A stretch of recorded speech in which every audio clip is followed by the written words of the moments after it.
Book stall उनका लगा हुआ था। उनके बुक स्टॉल पर जब हम लोग गए तो देखा एक विदेशी युवती थी। देखने से ही लग रहा था कि ये यूरोप अमेरिका की, इंग्लैंड की होगी। तो हम लोग आपस में बात करने लगे कि अरे देखो विदेशी, ये भोग प्रधान देश के लोग हैं, भोग प्रधान देश के। एक लड़की वहां आती थी फ्रेंच एम्बेसी से पढ़ने के लिए। एक दिन उससे हम लोगों ने पूछ दिया, ऐसे ही मैंने ही पूछा कि आप यहाँ कहाँ की हो, यहाँ हो, अपने बारे में कुछ बताओ। तो बताई कि मैं वो थी इंग्लैंड की। तो बोली कि मेरे पिता जो थे ना, वो आए थे नीदरलैंड हॉलैंड से, और मेरी माता जो थी वो आई थी स्विट्जरलैंड से। आज दोनों इंग्लैंड आए थे पढ़ने के क्रम में उनकी दोस्ती हुई और मेरा जन्म हो गया। पढ़ाई खत्म करके माता जी चली गई स्विट्जरलैंड और बाप चला गया नीदरलैंड। और हम चूंकि इंग्लैंड में जन्म लिए थे तो हमारा पालन पोषण हो गया इंग्लैंड में। तो हमने बोला कि तुम्हारे माता पिता छोड़ के चले गए?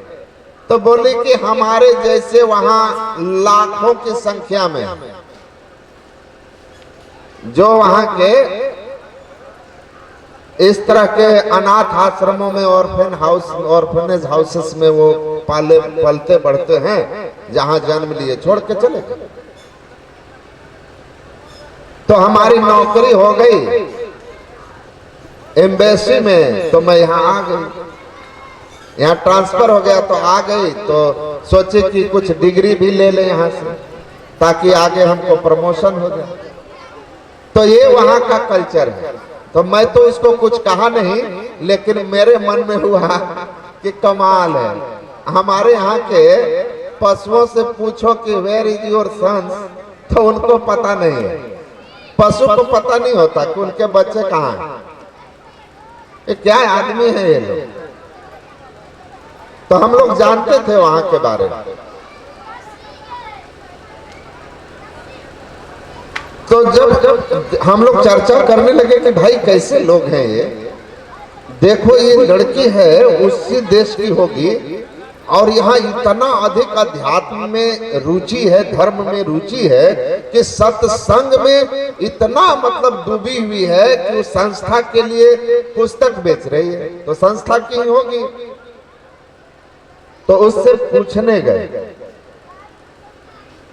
झूठ मूठ का पुस्तक देख रहे थे, उसके बाद सीधा गया पूछने के लिए।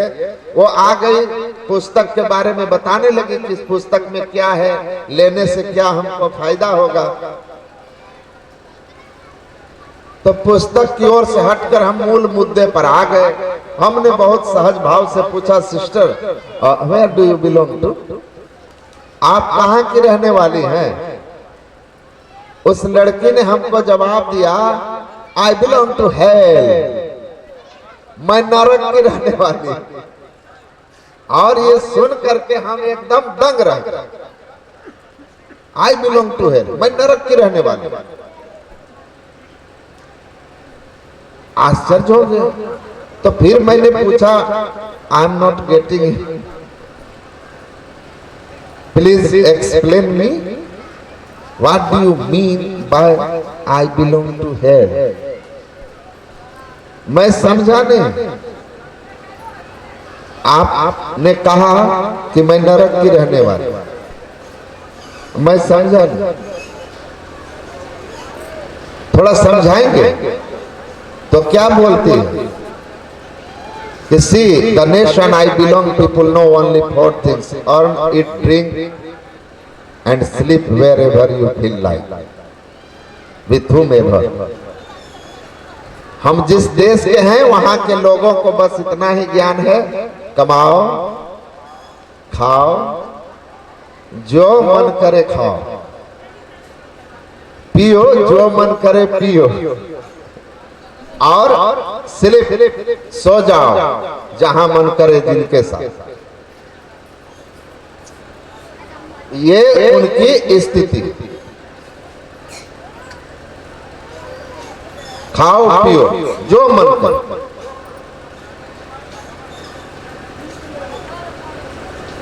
तो जब हमने उसकी बात सुनी, फिर वो आगे कहती है कि when I came India, fortunately I came to know what exactly the human means. जब भारत आई तो हमको यह जानने में आया कि वास्तव में मनुष्य जीवन का क्या अर्थ है। मनुष्य जीवन का क्या अर्थ है, ये यहां जानने में आया।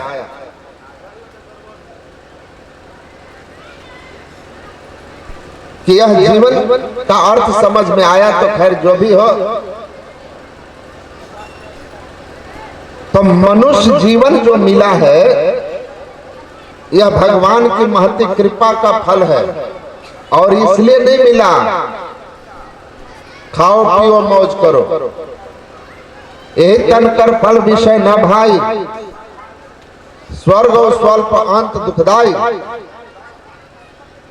नर तन पाई विषय मन दे ही, पलट सुधाते 60 विष ले।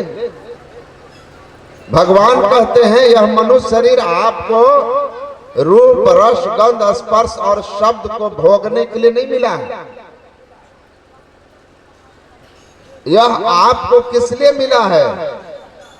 न स्वर्ग पाने के लिए मिला है। स्वर्ग और स्वल्प अंत दुखदाई।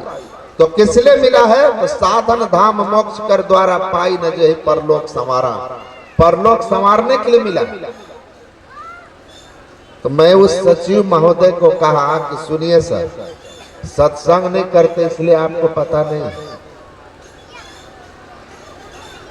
इस धराधाम पर आए हैं, भारत भूमि में आपका जन्म हुआ है, बहुत सौभाग्य की बात है। परमाराध्य गुरु महाराज ने कहा कि किसी को कोई ऐसे जगह पर जन्म लिया है जहां बिना मांसाहार के नहीं जीवन चल सकता, ऐसे मांसाहार के बिना जहां कोई व्यवस्था न हो, मतलब खाने के लिए दूसरा कोई उपाय ही न हो, ऐसे मुल्क भी हैं। तो वहां के लोग भगवत भक्ति करेंगे तो पुनर्जन्म उनका भारत भूमि पर होगा, और यहाँ वे शाकाहारी जीवन जीते हुए भगवत भक्ति करके मोक्ष प्राप्त करेंगे। इसलिए इस धराधाम पर जन्म लेना भी बहुत सौभाग्य है। सौभाग्य है। तो भगवान कहते हैं कि आपको यह जीवन मिला है किस लिए? पाई न जही परलोक संवारा, परलोक संवारने के लिए। वेद भगवान हम लोगों को उपदेश करते हैं कि मनुष्य जीवन में आप किस लिए आए हैं? आत्मा न मोक्षार्थम जगत हिताय च। इस धराधाम पर आप आए हैं तो आपका प्राइमरी ड्यूटी क्या है? आत्मा न मोक्षार्थम पाई न जही परलोक संवारा। और दूसरी ड्यूटी है जगत हिताय च, और तब है संसार का हित, समाज की सेवा। इसीलिए परमात्मा की भक्ति करना प्राइमरी ड्यूटी, सत्संग ध्यान करना प्राइम ड्यूटी है आपकी, और दूसरा है समाज सेवा। भक्ति करेंगे चित्त शुद्ध रहेगा, भगवत की कृपा प्राप्त होगी, और आपको सेवा का अहंकार नहीं होगा। वरना बिना भगवत भक्ति की सेवा अहंकार लाती है। और गुरु महाराज कहते हैं अहंकार से सब कुछ विनसे, अपवित्र हो जाती है सेवा। जब कर्तापन का भाव, अहंकार का भाव आता है तो सेवा अपवित्र हो जाती है। तो सेवा भी हो लेकिन सुमिरन भी हो। तो सुमिरन सबसे पहले सिख पंथ में देखिएगा, वो कहते हैं मनुष्य जीवन क्या, सिख का धर्म क्या है? सेवा और सुमिरन। तो सुमिरन भगवान की भक्ति है। जब तक संयम साधना सब सुमिरन के माही। तो हमको मोक्ष प्राप्ति के लिए यत्न करना यह प्राइम ड्यूटी है। जैसे आपके 24 घंटे हैं ना, 24 घंटे में आप अलग अलग काम करते हैं, सोते हैं, स्नान करते हैं, खाते हैं, लोगों से मिलते हैं, अपने ऑफिस का काम करते हैं, दुकान का काम करते हैं, खेती का काम करते हैं, अलग अलग समय बांटे हैं। उसी तरह उसमें ऐड कीजिए आत्म कल्याण के लिए ध्यान का समय। ध्यान का समय ये आपके लिए जरूरी है, आपका कर्तव्य है मनुष्य के रूप में। पहला कि आत्मा के कल्याण के लिए प्रयत्न कीजिए। सोपान भूतम मनुष्य मोक्षस्य मानुष्यम प्राप्त दुर्लभम यस्तारयति आत्मानम तस्मात् पाप तरोत्र कह। भगवान विष्णु कहते हैं जन्म मरण के चक्र से छूटने के लिए, परम धाम में जाने के लिए मनुष्य का शरीर सीढ़ी की तरह हमें प्राप्त हुआ है।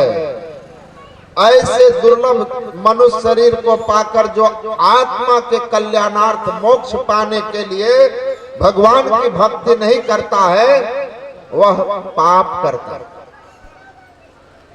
करता है।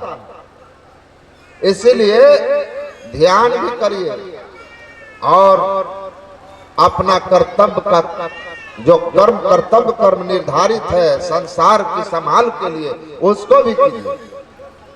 आप परमात्मा की भक्ति और ध्यान को मत भूल जाइए, यह जरूरी है। और ऐसा भी भ्रम मन में मत रखिए कि कलयुग में ध्यान नहीं होगा।